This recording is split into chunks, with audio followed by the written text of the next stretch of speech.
कहानी के रूप में बड़ी धीरज के साथ, बड़ी संयम के साथ में और बड़ी चाह के साथ में इसमें खुशी का मिश्रण है, आनंद का मिश्रण है और साथ ही साथ में थोड़ा सा दुख और गम भी है। अपनी आवाज को बुलंद करते हुए, सारी बीती बातों को स्मरण करते हुए एक एक बातें बताते हैं। सुनने वालों में से किसी का जन्म तब तक नहीं हुआ था और कुछ सुनने वाले तभी जन्मे थे और कुछ लोग थे जो किशोरावस्था में थे, कुछ लोग थे जो जवानावस्था में आ चुके थे। इन सब के सामने वो सारी बातें बताते हैं जो उनकी आंखों ने ठीक से नहीं देखा था और कुछ ऐसी बातों को भी उनको स्मरण दिलाते हैं जो उनकी आंखों ने बिल्कुल सही तरह से देखा था और भली भांति देखा था और उनके कानों ने भी बहुत भली भांति सुना था। कहानीकार बताते समय उनसे कहते हैं, मैं बूढ़ा हो चुका हूँ, नीरस हो चुका हूँ, मेरी सामत घट चुकी है, अब मुझ में इतनी शक्ति नहीं है कि मैं आगे चल भी सकूं और तुम्हारे साथ में अपनी यात्रा को आगे बढ़ा सकूं। इसलिए चौकस रहना, सचेत रहना। आगे तुम जिस तरह से जाओगे मैं तुम्हारे लिए एक सहायक को भेजूंगा। मैं तुम्हारी अगुवाई करने के लिए किसी को नियुक्त करूंगा। आगे की यात्रा में वो तुम्हें चलाएंगे। बीती हुई बातें मैं तुम्हें इसलिए स्मरण कराता हूँ क्योंकि तुम किसी बात को ना भूलना। जो वाचा तुमसे बांधी गई है उस वाचा के आधार पर तुम चल सको, जिसके परिणाम स्वरूप तुम बहुतायत के प्रतिफल को पा सको और अच्छी जीवन एक बिता सको। इस्राएलियों की अगुवाई करते हुए मूसा 40 वर्ष बिता चुके हैं। वे बूढ़े हो चुके हैं, अपनी मृत्यु का इंतजार कर रहे हैं। मूसा के अंतिम शब्दों को सुनते हैं, व्यवस्था विवरण की बातों को स्मरण करते हैं। परमेश्वर ने इनके साथ में बांधी वाचा की बातों को कैसे मूसा स्मरण दिलाते हैं और कौन से इससे नई बातें आज उनसे कहते हैं। इन बातों को गौर करते हैं, लेकिन आइए अपने आप को खुदावंद के हाथों में लेकर चलते हैं। सर्वशक्तिमान परमेश्वर के दिव्य आश्रय में अपने आप को समर्पण करेंगे, उनकी दुहाई देंगे, उनकी महिमा करेंगे, उनकी उपासना करेंगे, उनकी आराधना करेंगे, अपने आप को दीन और नम्र करेंगे ताकि परमेश्वर की महिमा हो, उनकी बड़ाई हो, उनकी गौरव हो, उन्हीं की सम्मान हो, उन्हीं की महिमा में हम सब लोग आगे बढ़ते पाए और परमेश्वर के दिव्य आश्रय हम सब के ऊपर हो। और जब परमेश्वर के दिव्य शरण में हम सब लोग आ चुके हैं, खुदा की महिमा को देख पाए, उनकी सामत को देख पाए, उनकी अगुवाई को देख पाए और उनके स्पर्श को प्राप्त करते हुए, आत्मा का अभिषेक में चलते हुए, भरपूर ज्ञान के साथ और समझ के साथ हम सब लोग स्थिर खड़े हुए अपने भविष्य को उस खुदावंद के हाथों में लेकर जाते हुए उन्हीं की सामत वाने के लिए आइए मिलकर हम सब लोग दुआ करते हैं। अपार और असीमित प्रेम के साथ फिर से एक बार हमारे बीच में उतरे हुए हमारे स्वर्गीय पिता परमेश्वर आदर सम्मान महिमा के साथ में एक और बार दुहाई देते हुए आपके दिव्य सानिध्य में आते हैं। बीती हुई सारी रात के लिए प्रभु जी, सारे दिन के लिए आपकी स्तुति करते हैं, प्रशंसा करते हैं। हमारे दिन भर के प्रयास में और रात के विश्राम में प्रभु जी आपने सहायता को पहुंचा है, हमारी थकावट को दूर किया है, परिश्रम को दूर किया है, हमारे सारे प्रभु जी दुख दर्दों को दूर किया है। हमें चैन, विश्राम और आराम से भरते हुए एक नए दिन को आपने प्रदान किया, इसके धन्यवाद करते हैं। आपके दिव्य सानिध्य में आकर प्रभु जी आपकी उपासना करते हैं। प्रभु जी स्तुति, महिमा, प्रशंसा, भेंट आपकी शरण में लेकर आते हैं, इसे स्वीकार करने के लिए और परमेश्वर साथ ही साथ हमसे बातें करने के लिए अपने स्वर की धन प्रभु जी हम तक पहुंचाते हुए हम सबों को तंदुरुस्ती से भरने, हम सबों को सामर्थ्य से भरने, अपनी अगुवाई से चलाने के लिए प्रार्थना करते हैं। वचन सुने हमारे सारे परिजनों को, आपके भक्तगण को आपकी दृष्टि में लेकर आते हैं। एक एक जन को छूने के लिए प्रभु उनकी सारी कमजोरियों को मिटाते हुए, सारे दुख दर्दों को दूर करते हुए, सारी परेशानी से प्रभु जी ने छुड़ाते हुए, शारीरिक रूप से, मानसिक, आर्थिक प्रभु जी, पारिवारिक, आध्यात्मिक रूप से प्रभु जी, सामाजिक रूप से उन सबों को परमेश्वर सारे बंधनों को तोड़ते हुए स्वतंत्र करते, आजादी की ओर आगे बढ़ाने के लिए दुआ करते हैं। भरपूर आशीष परमेश्वर आपके भक्तगणों के जीवन में हो, प्रार्थना करते परमेश्वर सुनकर दिए उत्तर के लिए धन्यवाद करते हुए हमारे उद्धार करता हमारे प्रभु यीशु मसीह के नाम से इस दुआ को मांगते हैं। सुनो कबूल कर पिता, आमेन, आमेन, आमेन। आध्यात्मिक जीवन की दैनिक खुराक सुन रहे हमारे सारे प्रिय श्रोताओं को, परमेश्वर के प्रिय भक्तगणों को प्रभु यीशु मसीह के नाम में प्यार भरा जय मसीह की सुप्रभातम और शुभोदय कहते हुए हम सबका मनपसंद ध्यान केंद्र आध्यात्मिक जीवन की दैनिक खुराक में और इस नए दिन में आप सबका स्वागत करते हैं। हमारी अध्ययन व्यवस्था विवरण की किताब 29 अध्याय में चल रही है, लेकिन 29 अध्याय में फिर से एक बार व्यवस्था की बातों को दोहराया गया है। उसे हम पार करते हुए 30 अध्याय को भी हम छोड़ते हुए 31 अध्याय में जाते हैं। आइए हम सब मिलकर व्यवस्था विवरण की किताब 31 अध्याय उसका पहला वचन से पढ़ते हुए हमारे ध्यान को आगे बढ़ाएंगे। और मूसा ने जाकर यह बातें इस्राएलियों को कह सुनाई और उसने मुझसे यह भी कहा कि आज मैं 120 वर्ष का हूँ और मैं चल फिर नहीं सकता, क्योंकि यहोवा ने मुझसे कहा है कि तू इस यरदन पार नहीं जाने पाएगा। तेरे आगे पार जाने वाला तेरा परमेश्वर यहोवा ही है। वह उन जातियों को तेरे सामने से नष्ट करेगा और तू उनके देश का अधिकारी होगा। और यहोवा के वचन के अनुसार यहोशू तेरे आगे आगे पार जाएगा। और जिस प्रकार यहोवा ने एमोरियों के राजा सीहोन और ओग और उनको देश को नष्ट किया है, उसी प्रकार से वह उन सब जातियों को भी करेगा। और जब यहोवा उनको तुमसे हरवा देगा, तब उन सारी आज्ञाओं के अनुसार उन उनसे करना जो मैंने तुमको सुनाई है। तो हियाव बांध कर दृढ़ हो, उनसे न डरना और न भयभीत हो, क्योंकि तेरे संग चलने वाला तेरा परमेश्वर यहोवा है। वह तुझको धोखा न देगा और न छोड़ेगा। तब मूसा ने यहोशू को बुलाकर सब इस्राएलियों के सम्मुख कहा कि तू हियाव बांध और दृढ़ हो जा, क्योंकि इन लोगों के संग उस देश में जिसे यहोवा ने इनके पूर्वजों से शपथ खाकर देने को कहा था, तू जाएगा और तू इनको उसका अधिकारी कर देगा। और तेरे आगे आगे चलने वाला यहोवा है, वह तेरे संग रहेगा और ना तो तुझे धोखा देगा न तुझे छोड़ेगा। इसलिए मत डर और तेरा मन कच्चा न हो।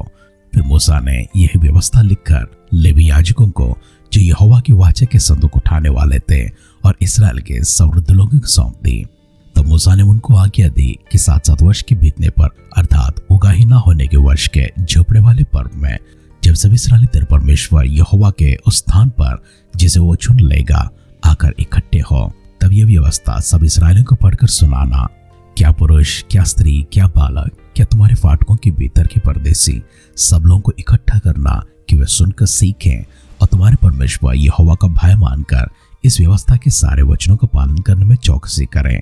और उनके लड़के वाले जिन्होंने ये बातें नहीं सुनी, वे भी सुनकर सीखें कि तुम्हारा परमेश्वर यहोवा का भय उस समय तक मानते रहे जब तक तुम उस देश में जीवित रहो जिसके अधिकारी होने को तुम यरदन पार जा रहे हो। फिर यहोवा ने मूसा से कहा, तेरे मरने का दिन निकट है, तो यहोशू को बुला और तुम दोनों मिलाप वाले तंबू में आकर उपस्थित हो कि मैं उसको आज्ञा दूं। तब मूसा और यहोशू जाकर मिलाप वाले तंबू में उपस्थित हुए। तब यहोवा ने उस तंबू में बादल के खंभे में होकर दर्शन दिया और बादल का खंभा तंबू के द्वार पर ठहर गया।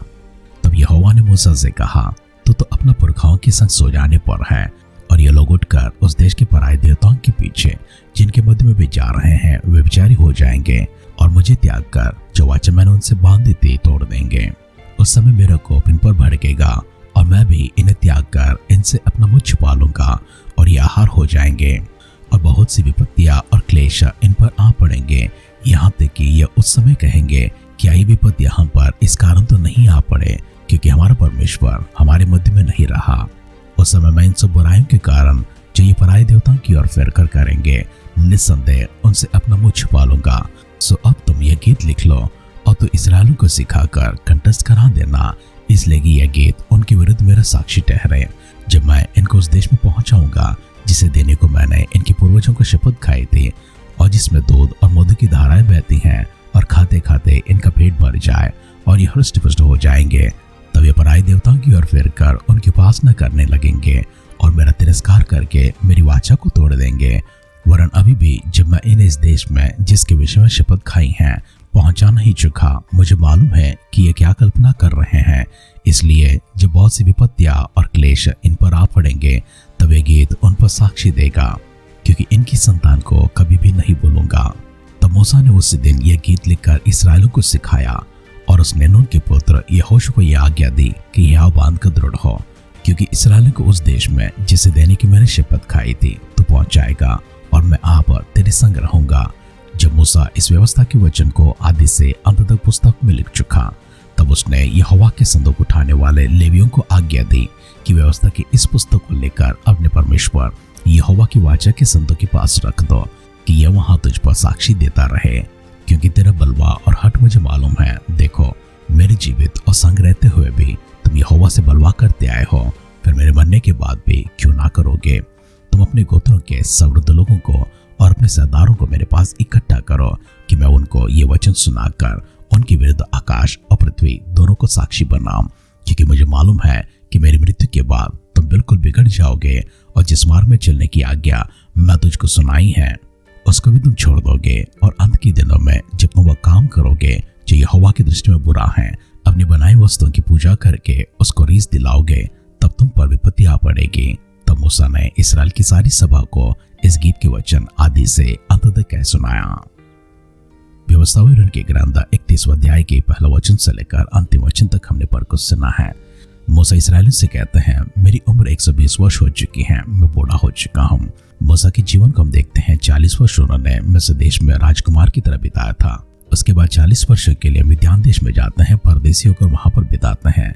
40 वर्षों के लिए उसके बाद इस्राएलियों को चलाते हुए जंगल में बिताते हैं। होरेब के पहाड़ से लेकर मोआब के देश तक मूसा की यात्रा चलती है। मोआब के देश से अभी तक मूसा आगे नहीं बढ़ पाए हैं क्योंकि परमेश्वर ने उनसे कहा है तो आगे नहीं जाएगा। जिस तरह परमेश्वर ने हारून के विषय में कहा था कि तुम मरने पर है और मूसा से कहा था हारून को बुलाकर होरना पहाड़ के ऊपर लेकर चलना और साथ में उसका बेटा इलियाजर को भी लेकर आना, क्योंकि इसके आगे हारून की जगह उसका बेटा इलियाजर याजक बनेगा। और सबके देखते हुए हारून की याजक के वस्त्र उतार कर उनके बेटे इलियाजर को पहनाते हैं। उसके बाद हारून सबके सामने पहाड़ के ऊपर मर जाते हैं। उसी प्रकार परमेश्वर ने मूसा से भी कहा है और यहोशू को सिद्ध करने के लिए कहा। अब इसके आगे यात्रा को बढ़ाते हुए इसराइलियों को कनान देश में ले जाने वाला मूसा नहीं परंतु उनका टहलुआ यहोशू होगा।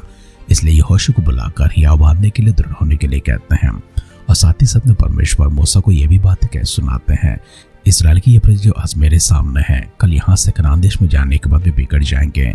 वे खा पी कर हृष्ट पुष्ट हो जाने के बाद जो पराये देवताओं के बीच में वे जा रहे हैं उनकी उपासना करेंगे, अपनी हाथों से बनाए वस्तुओं की उपासना करेंगे, पूजा किया करेंगे, मुझे रीस दिलाएंगे और उस समय मैं सारी विपत्तियां इनके ऊपर लेकर आऊंगा।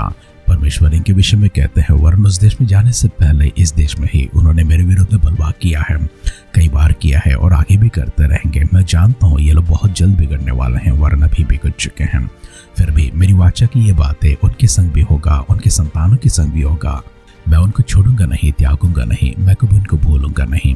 परमेश्वर व्यवस्था की इन बातों को और अपनी प्रतिज्ञा के शब्दों को मूसा के साथ कह सुनाते हैं और उनसे कहते हैं कि सारे इसराइलों को पढ़कर सुनाना और साथ ही साथ इन्हें लिखकर साक्षी के संदूक में रखना। और जब जब तुम यहाँ पर इकट्ठे होगे उस समय इन बातों को पढ़कर सुनाना, क्या स्त्री, क्या पुरुष, क्या परदेसी, क्या बच्चे, क्या बूढ़े, सभी को कह सुनाना, ताकि वे जान सके मैं परमेश्वर हूँ और मैं किस प्रकार से उनको चलाकर यहाँ तक लेकर आया हूँ और आगे का भविष्य में भी कैसे मैं उनको चलाने वाला हूँ। मेरी बातों को सुनेंगे, मेरी विधियों के अनुसार चलेंगे, आशीर्वाद उनके ऊपर आएंगे। अगर ऐसा ना हो तो इनके विरुद्ध भी विपत्तियां इनके ऊपर आएंगे। इन बातों को इसराइल को कैसे सुनाना, मूसा को अंतिम शब्द परमेश्वर कैसे सुनाते हैं। आई प्रार्थना करते हैं। इसराइली बिगड़ चुके हैं, फिर भी परमेश्वर आपकी प्रेम है, आपकी कृपा है, करुणा है और आपकी दया है और आपकी प्रभु जी असीम प्रभु जी और अपार प्रभु जी महिमा के कारण आप परमेश्वर उन्हें भी अपने संग लेकर चलते हैं, क्योंकि परमेश्वर आप बोलने वाले प्रभु नहीं है, आप त्यागने वाले नहीं है, आप छोड़ने वाले, ठुकराने वाले नहीं है, मनुष्य नहीं है कि प्रभु आप हम सबको भूल जाए। हमारी गलतियों के बावजूद, हमारे गुनाहों के बावजूद, हमारे पापों के बावजूद प्रभु अपनी करुणा दृष्टि हम पर रखते हुए हम सबको फिर से एक बार अपनी ओर आकर्षित करते हैं। हमारे गुनाहों को क्षमा करते हैं, हमारे अपराधों को क्षमा करते हैं। हम सबको परमेश्वर प्यार से फिर से वह बुलाहट देकर अपनी ओर आकर्षित करते हैं। प्रभु धन्यवाद करते हैं वाचा के शब्दों के लिए। हमारे जीवन में ऐसी कोई भूल चूक हो गई हो प्रभु, फिर से एक बार हम सबको क्षमा कर दीजिए। अपनी प्रतिज्ञा के शब्द प्रभु हमारे जीवन में सफल करने के लिए और हम सबको प्रभु आश्रित करने के लिए दुआ करते हैं। प्रभु यीशु मसीह के बादलों के आग में विलंब होगी, कल सुबह फिर से एक बार हम सब मिलकर स्तुति आराधना करते समय जीवितों की संख्या में रखते हो प्रभु जी आपकी उपासना करने है तो एक और बार संगति के समय हम सबको प्रदान करने के लिए दुआ करते हैं। अगर ऐसा ना हुआ प्रभु यीशु मसीह के बादलों के आगमन में हम सबको शामिल करने के लिए प्रार्थना करते हैं। हमारी दुआएं परमेश्वर अपने सुनकर दिए उत्तरों के लिए धन्यवाद करते हुए हमारे उद्धारकर्ता हमारे प्रभु यीशु मसीह के नाम से इस प्रार्थना को मांगते हैं, सुनो कबूल कर पिता। आमेन, आमेन, आमेन। परमेश्वर ने मूसा के जरिए इसराइलियों की दी व्यवस्था के शब्दों को हम विवरण देते हुए उसको स्मरण करते हुए यहाँ तक आए हैं। अंतिम भागों में हम पहुंच चुके हैं। आध्यात्मिक जीवन की दैनिक खुराक में हम निरंतर वचनों को ध्यान कर रहे हैं और आगे भी करते रहेंगे। कल सुबह फिर से एक बार परमेश्वर के दिव्य सानिध्य में आप सबों के बीच में एक नए वचन को लेकर आपके बीच में उपस्थित हो जाएंगे। तब तक आप सुनते रहिए, सुनाते रहिए आध्यात्मिक जीवन की दैनिक खुराक। कल फिर मिलेंगे। अपना ख्याल रखिए, अपनों को ख्याल रखिए, दूसरों का भी ख्याल रखिए। God bless you.